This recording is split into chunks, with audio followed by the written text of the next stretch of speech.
მე არანაირი რეალურ პროცესს და არჩევნებს არ უცხადებს სინამდვილეში ბოიკოტს. აქ ბოიკოტზე საერთოდ არაა საუბარი, იმიტომ რომ ის რაც 4 ოქტომბერს ტარდება, რასაც ატარებს ივანიშვილი, ამას არ ქვია არჩევნები, თორემ არჩევნები რეალურად რო ტარდებოდეს და რაღაც მინიმალური ნიშანწყალი მაინც იყოს შემორჩენილი რეალური დემოკრატიული ელექტორალური პროცესის შესაძლებელი იქნებოდა მასში მონაწილეობაზე საუბარი, თუმცა ამ პირობებში ის რაც 4 ოქტომბერს მოხდება, ეს არის რაღაცა მაგონებს პროცესს, როცა ივანიშვილმა უბრალოდ ქვეყნის მასშტაბით 3000 ობიექტი აიღო, სახელმწიფო ხაზინაც იქირავა ხალხის ფულით, დაარქვა საარჩევნო უბნები და აი ეგრეთ წოდებულ საარჩევნო უბნებზე შეეცდება საკუთარი რეჟიმისთვის დემოკრატიული ფასადის გაფორმებას და ძალიან სამწუხარო ერთი მხრივ და ძიმე ჩვენთვის, რომ ამ პროცესში მასშტაბურად მას აღმოაჩნდნენ ჩვენი თანამებრძოლები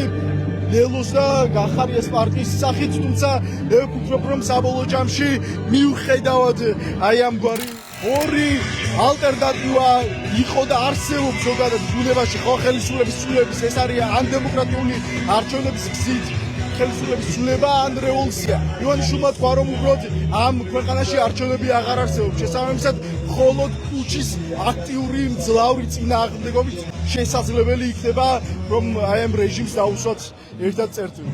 დიდი მადლობა. ნიკო მანაგაძეს უსმენდით პირდაპირ ეთერში.